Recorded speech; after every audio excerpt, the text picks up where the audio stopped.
Yes, good afternoon. For me, it's a great pleasure to be here once again this year at the forum on renewables and storage.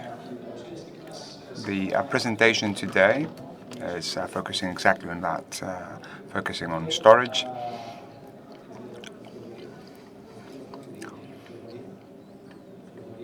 I'm not sure whether can I just have a presentation on the screen now.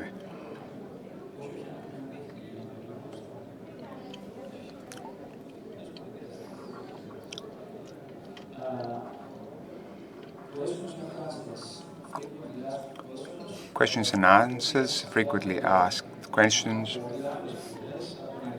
which come from different partners, from different players in the energy markets, from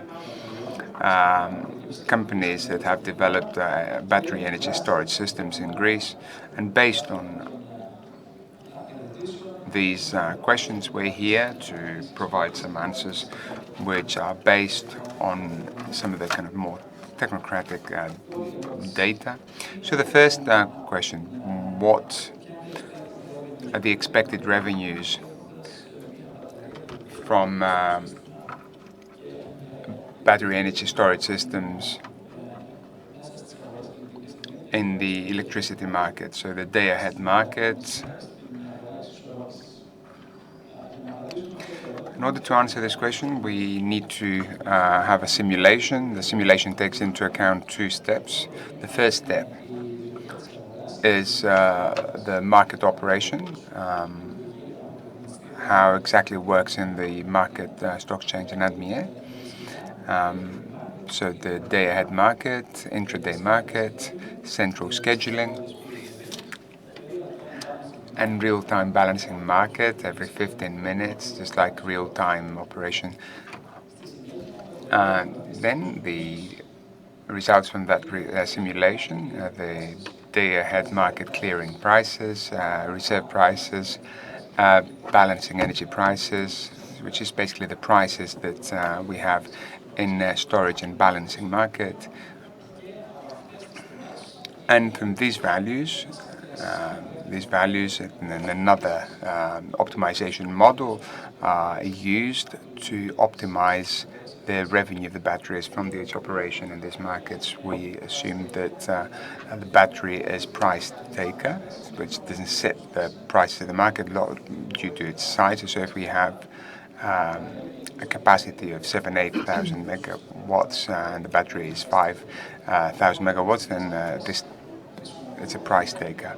So we use this as an input value so that we're going to get the expected revenues of the batteries and the optimal operation in all markets in terms of sale, arbitrage, purchase, and energy supply in order to optimize its profits. So based on this analysis and based on some realistic assumptions on the financials of the battery, reasonable capex that we have, like before the first tender in June 2023, with a reasonable financing of 80/20 and interconnection cost of around 80,000 euros per megawatt. We see the results that we have on this slide, where we see that given the values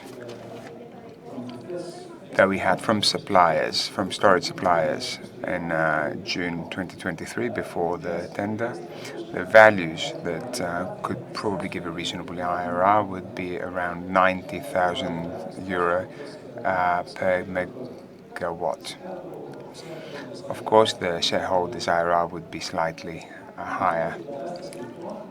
So given that situation, the question is how prices went down. This is a question that's based mainly on strategic purposes and reasons of participating in a new opening market or other reasons when it comes to better financing terms, when it comes to the operation of batteries. Given these facts, The next step would be to whether the WACC was high,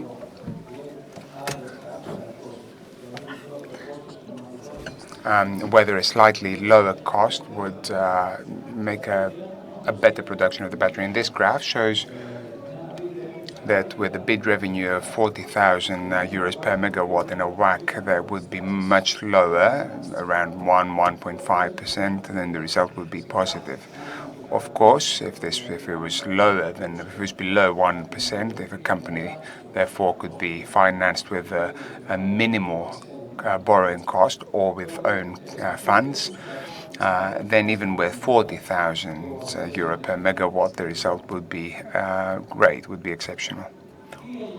So what has happened since June 2023 until today? Many things have changed, but one thing that has changed and has contributed significantly to the reduction of cost of storage stations is the reduction in the price of lithium, which has fallen to by half, from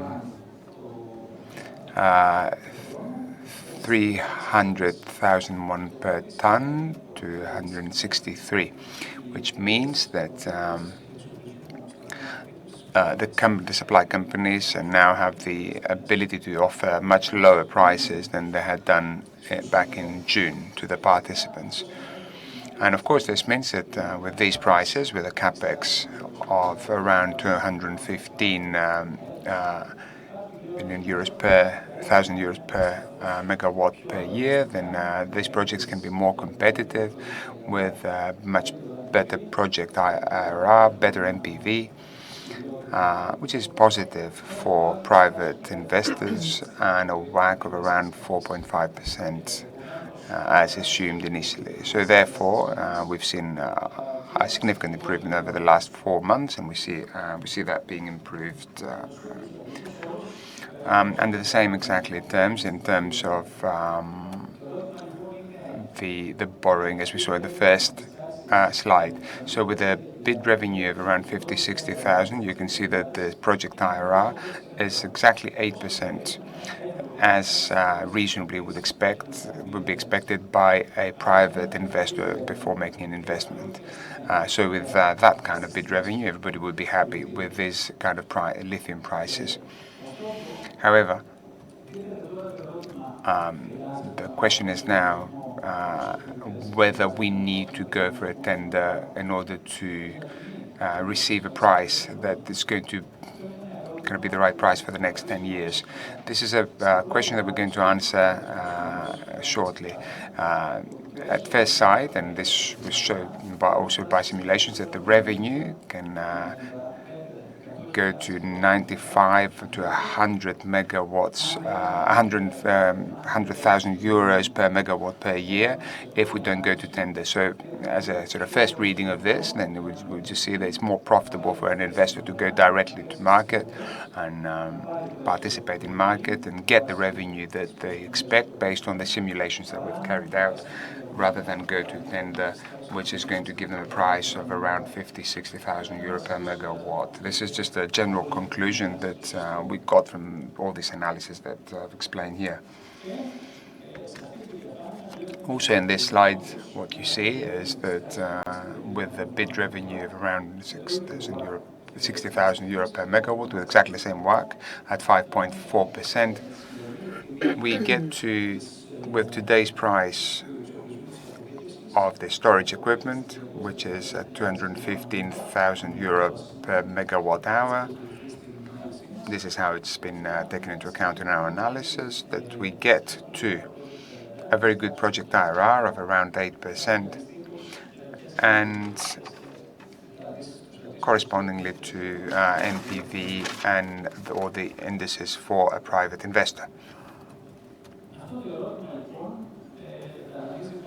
So this is a question that many investors are facing, whether to go for the second tender or not.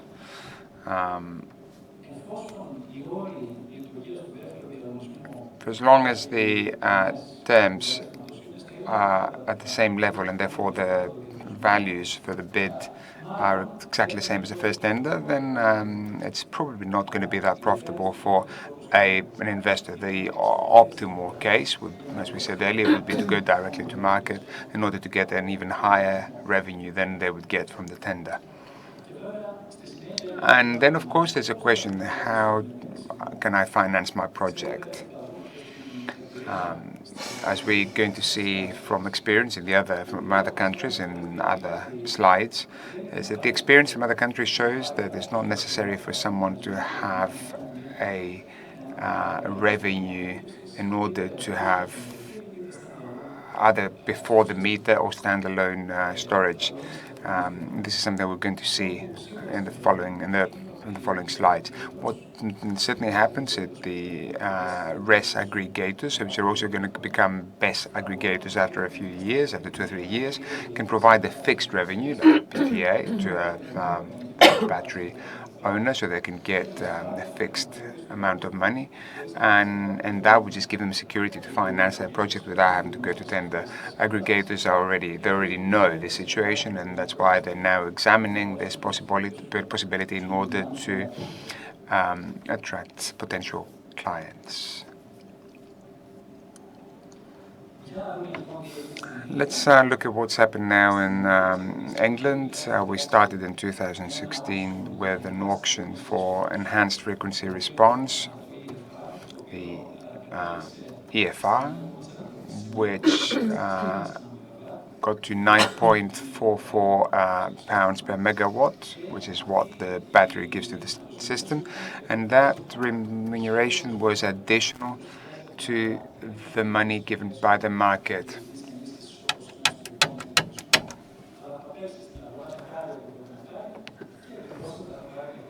But it's going to get what it's going to get from the market, and it's going to, in addition, this 9.44 per megawatts through this mechanism. Additionally, batteries can also offered in the capacity market. This is a capacity market auction market that is available in England. It used to be also available in Greece in a different form, but that's not the case anymore. That doesn't mean that it's not going to happen again in Greece. It's quite possible that we might see a similar capacity market in Greece. In capacity markets, we have the storage systems. They're technology neutral, and they can also have an additional remuneration to what they get from the market. And in fact, in the last auction that we saw in England, they received £63,000 per megawatt per year of an additional remuneration to what they get from the market. Therefore, in England, batteries play on market values and merchant values, on merchant terms, and the UK government has decided not to give any other direct subsidies for the deployment of storage systems because the financing terms are now feasible. The current goal, the current storage capacity for batteries in England is now stands at 2.9 gigawatts, and the target for 2030 is 24 gigawatts. In Italy, there were also some auctions for fast reserve. It's what we call in Greece FFR, fast frequency response, which they gave an additional remuneration for the battery holders at around 29.5 thousand euro megawatts per year. This is not a guaranteed pay. This is not a feed-in premium, but it's additional to what you get in market. And the requirement was that they could provide 1,000 hours of service per year to the operator of the system. Over the past few years, also in Italy, batteries can't participate in capacity markets, and they can get an additional remuneration for a further 15 years. That means that there are no auctions, just like we use them in Greece, but there is a tender in the capacity market, just like there is in other countries and also in California, as you might know, which give the ability to batteries, just like with any other technologies and mechanisms in the market, to finance to part of their fixed costs. Also in Finland, a very small number of batteries have been funded through a fund called Recovery and Resilience Plan, RRP, and now all batteries operating either before or after the meter are merchant. A fourth question: what is the level of the available electrical space for batteries in Greece? It is very high.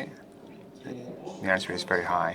And the more renewables that we have, then the more batteries we should have into the system. The only way to overcome the right variability and peak time during the kind of afternoon hours because of the PV systems is to have either many interconnections or storage stations, storage systems, or both. Therefore, the space is only limited only in cases where you have a weak network, and then you might have problems of absorption between the capacity and the batteries.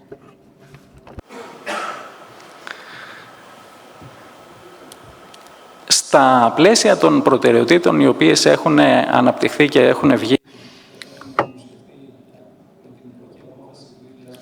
Based on the ministerial decision of 2022, and some amendments have been made to the decision since, there is a provision that batteries that won't participate as merchants in the market, they would be in category B, which also includes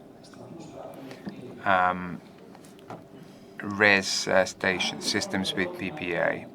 Therefore, the question here is whether Grammia is going to give terms of connection to merchant batteries so that they can participate in the market. The answer is that, based on the experience in other markets, there is no the government, there's no prevention of any station, of any battery system to operate as a merchant asset. So therefore, if the electric space allows it, there's absolutely no market in the world where the government prevents a participant to operate as a merchant asset in the market. And the final question that we've been receiving in the last few months is whether the capacity of 3,100 megawatts of batteries is enough for the energy portfolio of 2030. It's a great question because the energy portfolio does not only require megawatts but also megawatt hours, so it's a combination of megawatts and storage capacity that the system requires in order to serve safely the energy system, and especially the feed-in from res. So we have 11.5 gigawatts at the moment, and another 15.6 with terms of connection which are required to be completed by 2026. And if we assume that not all of them are going to materialize, then by then we're going to have 26 gigawatts of res, which are going to be supplying energy during the peak hours. So in order for Grammia to be able to operate the system without any security issues, then we must have great storage capacity, but also great interconnection capacity, if this is possible, but also a high storage capacity in order to be able to absorb, to capture this energy that's going to be produced in the afternoon hours. Therefore, as a conclusion, given the current situation, the first conclusion is that there's no need to subsidize batteries anymore. We started well, prices have fallen. We don't know whether they're going to go up again or whether they're going to go down, but at this point, merchant batteries can make their money and they can be financed by PPA with the BESS aggregator. There are BESS aggregators everywhere, and in England, they call them optimizers there, which provide a fixed remuneration in sterling per megawatt per year, and the investor can go to the bank and finance their investment without any problems. That's all from me. Thank you very much for your attention.